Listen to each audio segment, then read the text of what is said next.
Chapter 2, Situation. Tab, tab, tab. Zhou Mingrui reeled back in fear at the sight that greeted him. It was as though the person in the dressing mirror was not himself, but a desiccated corpse. How could a person with such grievous wounds be still alive? He turned his head in disbelief again and checked the other side. Even though he was a distance away and the lighting was poor, he could still see the penetrating wound and dark red blood stains. Zhou Mingrui drew a deep breath as he tried hard to calm himself. He reached out to press his left chest and sensed his racing heart that exuded immense vitality. He then touched his exposed skin. Beneath the slight coldness was flowing warmth. When he squatted down, and after verifying that his knees could bend, Zhou Mingrui stood up again and calmed down. "What's happening?" he muttered with a frown. He planned to inspect his head injury seriously once more. He took 2 steps forward and suddenly paused. The moonlight of the sanguine moon was relatively dark, so it was insufficient for his serious inspection. A memory fragment triggered as Zhou Mingrui turned his head to look at the grayish-white pipes and the metallic gridded lamp on the wall right beside the study desk. This was the most common gas lamp of the times. Its flame was stable, and its illumination capabilities were excellent. With Klein Moretti's family situation, even a kerosene lamp was a dream, much less a gas lamp. Using candles was most apt for their standing and stature. However, back when he burned the midnight oil 4 years ago to be admitted into Koy University, his elder brother, Benson, felt that it was an important matter which their family's future depended upon. Therefore, he insisted on creating conducive studying conditions for Klein even if it meant taking on debt. Of course, Benson, who was literate and had worked for several years, was not a rash person who did not think of the consequences. He had quite some tricks up his sleeve. He reasoned with the landlord to raise the apartment standards by installing gas pipes to improve the likelihood of rentals in the future. The landlord was convinced and provided the money to complete the basic modifications. Then, using the convenience of working at an import and export company, he purchased a brand new gas lamp, which was nearly at cost price. In the end, all he needed was to use his savings and did not need to borrow money.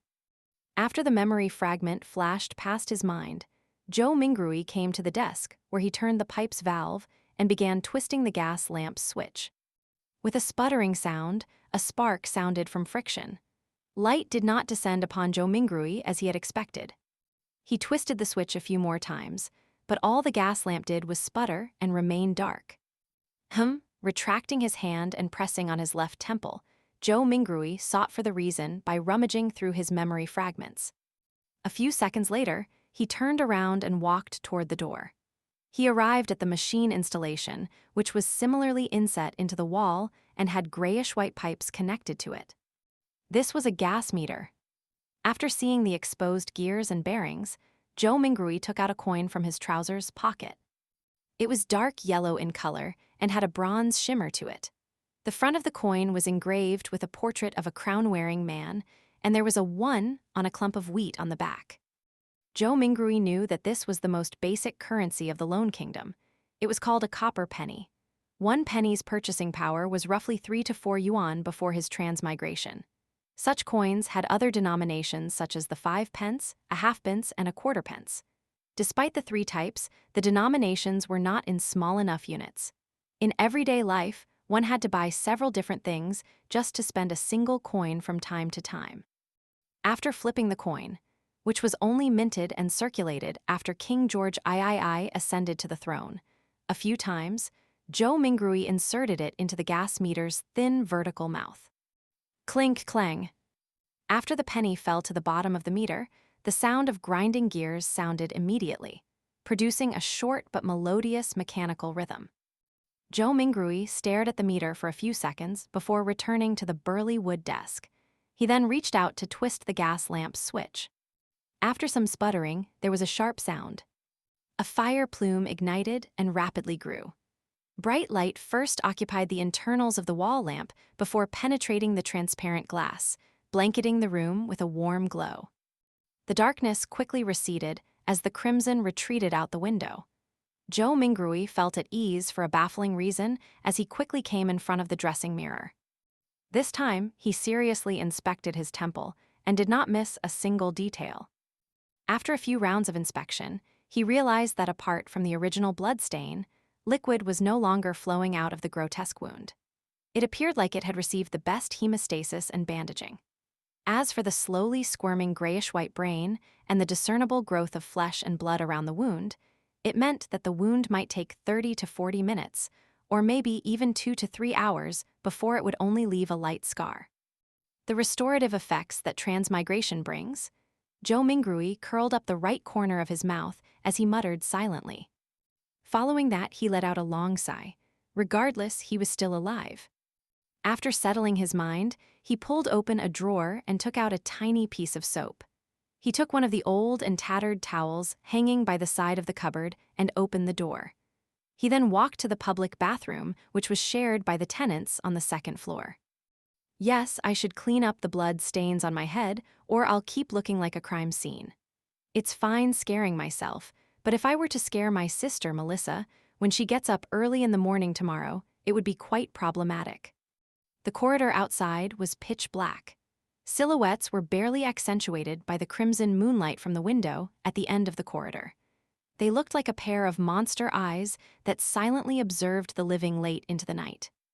Zhou Mingrui lightened his footsteps as he walked towards the communal bathroom with a shuddering fear. When he entered, there was even more moonlight, allowing him to see everything clearly. Zhou Mingrui stood in front of a wash basin and turned the tap's knob. Upon hearing the gushing sound of water, he suddenly recalled his landlord, Mr. Frankie. As water was included in the rent, this short and thin gentleman who wore a top hat, a vest, and a black suit always inspected the bathroom actively to take note of any sounds of flowing water. If the water gushed too loudly, Mr. Frankie would ignore all of his gentlemanly traits by flailing his walking stick and striking the bathroom's door, shouting things like "darn thief." Wastage is a shameless matter. I'll remember you. If I see this happen another time, scram along with your filthy luggage. Mark my words, this is the most value-for-money apartment in Tianjin City. You will not find a more kindly landlord anywhere else. Putting away those thoughts, Zhou Mingrui used a moist towel to clean the blood stains from his face again and again. After checking himself using the rundown mirror in the bathroom and verifying that all that was left was a hideous wound and a pale face, Zhou Mingrui relaxed. Then, he took off his linen shirt and used a bar of soap to wash away the bloodstains. At that moment, he knitted his brows and recalled a possible problem. The wound was too exaggerated, and there was too much blood. Apart from his body, his room likely still had signs of his injury. After Zhou Mingrui was done with his linen shirt a few minutes later, he briskly returned to his apartment with a moist towel. He first wiped the blood handprint on the desk, and then, using the gas lamp's illumination, sought out spots which he missed out. He immediately discovered that quite a substantial amount of blood had splattered onto the floor beneath the desk, and there was a yellow bullet to the left side of the wall. Releasing a round with a revolver pointed at the temple, after mixing and matching the clues from before, Zhou Mingrui had a rough idea how Klein had died. He was in no hurry to verify his guess. Instead, he seriously wiped away the blood stains and cleaned up the scene. Following that, he took the bullet and returned to the side of his desk. He opened the revolver's cylinder and poured out the rounds inside. A total of 5 rounds and a cartridge shell all had a brass luster to them. Indeed, Zhou Mingrui looked at the empty cartridge shell in front of him and stuffed the rounds back into the cylinder while nodding. He shifted his gaze to the left and it landed on the notebook's words, "Everyone will die, including me." Following that, even more questions arose in him. Where did the gun come from? Was it suicide or a faked suicide? What kind of trouble could a history graduate of humble origins get himself into? Why would such a suicide method only leave behind so little blood? Was it because I transmigrated in a timely manner and it came with healing benefits? After pondering for a moment, Zhou Mingrui changed into another linen shirt. He sat on the chair and began pondering over more important matters. Klein's experience was still not something he needed to concern himself with. The true problem was to figure out the reason for his transmigration and if he could return. His parents, relatives, best buddies, and friends. the fascinating world of the internet, and all sorts of delicious delicacies. These were reasons that prompted his desire to return. Click, click, click. Zhou Mingrui's right hand was subconsciously pulling out the revolver cylinder and slamming it back into place, again and again. Yea, there has not been much difference for me between this period of time and the past. I was just a little unlucky, but why would I transmigrate for no baffling reason? Bad luck? Yes, I tried a luck enhancement ritual before dinner today. A thought flashed in Zhou Mingrui's mind, illuminating the memories which were concealed by a fog of confusion.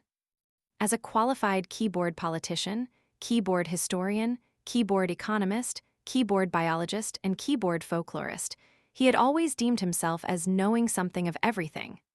Of course, his best buddy would often mock him as only knowing a little of everything. And one of them was Chinese divination.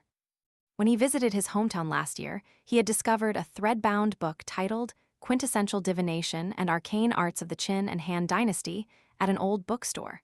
It looked pretty interesting and could aid him in posturing on the internet, so he bought it. Unfortunately, his interest was short-lived. The vertical script it used made the reading experience horrible. All he did was flip through the beginning pages before he threw it into a corner. He had experienced a spate of bad luck in the past month, losing his cell phone, customers running away after cheating him, and mistakes at work. Only then did he suddenly recall the luck enhancement ritual written at the beginning of Quintessential Divination and Arcane Arts. Furthermore, the requirements were extremely simple, without any basic foundation requirements. All he needed was to get 4 portions of the staple food in his area and place them in the 4 corners of his room. They could be placed on furniture such as tables and cupboards.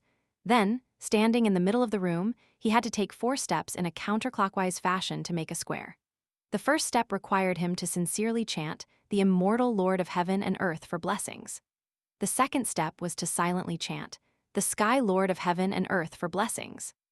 The third step was the exalted Theurge of Heaven and Earth for blessings, and the fourth step was the celestial worthy of Heaven and Earth for blessings. After the 4 steps were taken, he needed to close his eyes and wait 5 minutes in his original spot. Only then would the ritual be considered complete. Since it did not cost him any money, he found the book, followed what was stipulated, and did it before dinner. However, nothing happened back then. Who would have guessed that he would actually transmigrate in the middle of the night? Transmigration. There is a distinct possibility that it's due to that luck enhancement ritual. Yes, I should give it a try here tomorrow. If it's really because of that, I stand a chance of transmigrating back. Zhou Mingrui stopped flicking the revolver's cylinder and suddenly sat straight up. Regardless, he had to give it a try. He had to attempt a Hail Mary.